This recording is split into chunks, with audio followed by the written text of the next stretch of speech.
Yeah, we're really proud to offer these resources here at Toxic Cancer Center. It's just like Taylor said, you're a survivor from the day you come through our doors, and we want you to do well from the beginning. She touched on some of these programs. Art therapy here, is really an opportunity for self-expression, can reduce anxiety and stress. Here in Cleveland, we have many art programs actually outside of our institution, and so we have great volunteers who participate here to get our community engaged. They're led by a board-certified art therapist and can include a variety of media, drawing, painting, collage, and you don't need any experience. It's really just there as a different way to sort of process your journey. You can do individual sessions, or there are even open art studio hours. We'll share these slides with you later, and there's actually rack cards also on your way out that you can pick up. And you can make use of this at any time in your journey, while you're going through treatment, afterwards. And so Lisa Shea is your contact there. How not to focus on music in Cleveland here. This is something is very special to me. It's beautiful. It decreases your anxiety, a different type of opportunity for self-expression through so many modalities. It is a really positive coping skills, either music together or music alone. There are board-certified music therapists here as well. And sessions can include exactly that, listening or making your own music, singing. Everyone, your whole family, all your friends are encouraged to join in. And again, music experience is not necessary. I'm not the best singer, but I love doing it. So yeah, and these are available even when you're getting infusions. So again, it can be during active treatment, it can be later, whenever you stop by, we'll be glad to see you. I love that we have this, and I think I'm told this has to do with some of our hospitality services in town that come and offer this, and we have a high tea. There's music, tea, pastries. It's from our volunteer service. I like because it helps people connect with others who are going through treatment or coming to Tosti for any reason. It's at a high tea time, 1:30 to 2:30. It's on our first floor lobby. There's a piano out there. And it's once a month on the fourth Wednesday. And yeah, it's donated by Chefs for Hire and open to anyone who's coming with you. So I tried to sneak down for that. And mindfulness and yoga, so important for any of us, going through treatment or not actually, can enhance quality of life, decrease stress and anxiety in a different way, very self-directed. We have certified yoga instructors. There are classes Tuesday and Thursdays. And in fact, now that I'm saying it out loud, they also come and work with your caregivers. I want you to know that. So on the 5th and 6th floors of the Toxic Cancer Building is where your doctors are. And there are also yoga sessions for us. This is the 5th floor. And they have also virtual classes, which is great. And the contact here is Kim Mazzoni from our cancer center. NP Burke talked about, going through surgery and healing from that. There's many different reasons why as you're going through your cancer journey, during or afterwards, that you might have pain or discomfort, maybe less mobility, and massage can be a great way to improve those symptoms. We have licensed massage therapists who work with us, and this is their contact. The overall program is called Reflections Wellness Program, and Reiki is part of this. I especially like the skincare offering that's part of this program, which I thought was really unique. Especially having a type of skin cancer, you can see, our treatments can alter skin color and texture, either because of a rash, or some of you may have experienced vitiligo while you're on immunotherapy, or even some other acne rash, right, with the targeted therapies. And so there's also many reasons. And sometimes, I'm a vain person. I don't like looking at myself in this way. So this is a great resource, safe restorative treatments.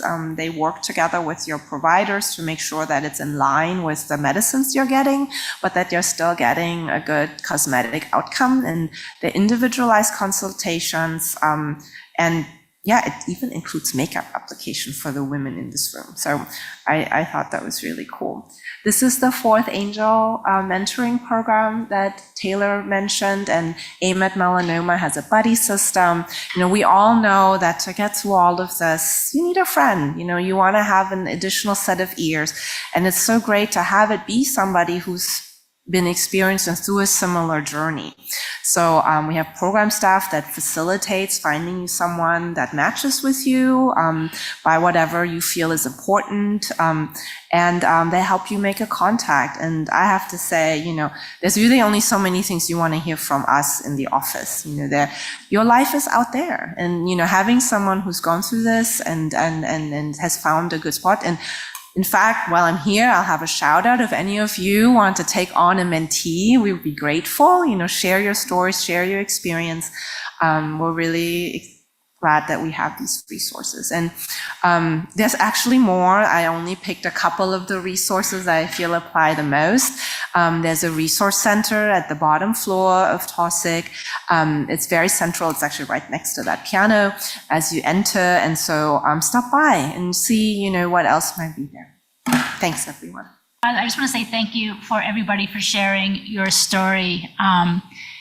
It really makes my job worthwhile. I'm going to get so a little, sappy here. Even just hearing, whether it's at the table or out in the hallways, it is incredibly moving and powerful, I think, to hear from other people, which kind of leads into what we're going to discuss.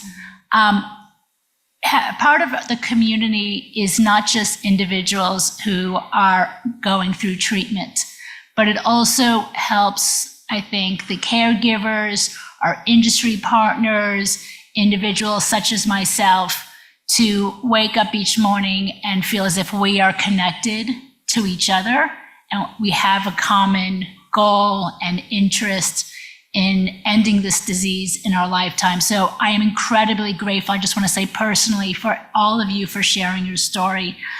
I know how difficult, I can only imagine how difficult it is. So thank you so much for that. I think it's something we all know about AIM. AIM grew out of what your family went through. Mm-hmm. So, with your sister and your loss. And so I think for all of us who are here, it's incredibly inspiring. Exactly like Jennifer said, that with everything that is going on, there's always hope and positivity, and something that we can do together. Yeah. I feel over the years, AIM has really evolved. And in fact, you've tasked us with so many more things that we can do together. I was hoping you could take us through some of that we can do together as a community. So I think I'll mention a little bit of the history in order to answer your question. Yeah. I came into melanoma not by choice. So I actually had a melanoma myself when I was in my mid-20s. I'm like, this is nothing, right? Let's just have it cut out and move on. And then a couple of years later, my sister, who was 25, was diagnosed with stage 4 melanoma. And the progress at that time, she had 9 months. And there were few, if any, resources out there. There was only one treatment option, very little community. And so out of that, we needed a way This was the early 2000s, yeah, right? That's 2003. And so what we wanted to do, my family, this foundation was started by my mother, was to make sure that no one went through what we went through, in the way of community, lack of treatment options, the lack of research. And so what my mother did was something that not everyone does, but it was her way of making sure that we addressed all of these unmet needs.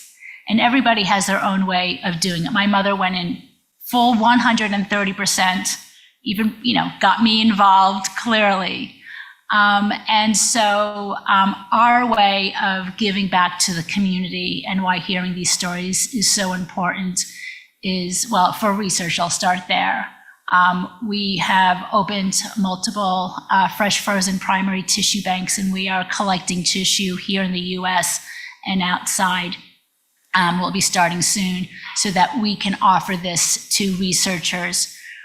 We have a very comprehensive website here in the US. We actually have multiple. We have one for aim at melanoma for patients and caregivers and the general public on all various aspects of education. You heard earlier about our one for healthcare providers. Again, that's education. We have a Peer Connect program where we match veterans with newly diagnosed. We have also I should go back to the medical. We have a physician assistant that we have that answers questions to help address the psychosocial aspect of the disease and some of the issues that we hear. We have a podcast series that Dr. Trong helped us get off the ground. And our resources are international. We're in Europe, Latin America, Australia, and Canada, and those are translated and acculturated. Because I said earlier, this is a disease that's global, that we're all impacted by. We're very fortunate here in the US to have lots of treatment options and lots of resources. So we have brought those overseas. But that's only just one way to give back. We have people who run our Steps Against Melanoma walks. We talk about communities reaching out to other people. I know lots of people do these sorts of things, but the one I'm most familiar with is Steps. And so it's a community where we, meet other people who are unfortunately in similar situations and want to support others, to have a community, to raise money for research. That's how some people give back. Some people give back by being a mentor, right? And supporting other people. So that's some of the ways that we are doing it. But again, everybody has their own way of doing it, and every single way is important. We want everyone to feel supported as they go through their journey. Well, thank you very much for coming here today or joining us via live stream. If there are people who couldn't be here with you today that you feel this information would be helpful to, you can let us know. And this entire session was recorded, and we will share that. And we have our own resource here at the Cleveland Clinic. We share resources together with AIM at Melanoma. For any of the questions that we didn't get to today, we will, if you had signed your name, we will email you and get you the answers to your questions. Thank you so much.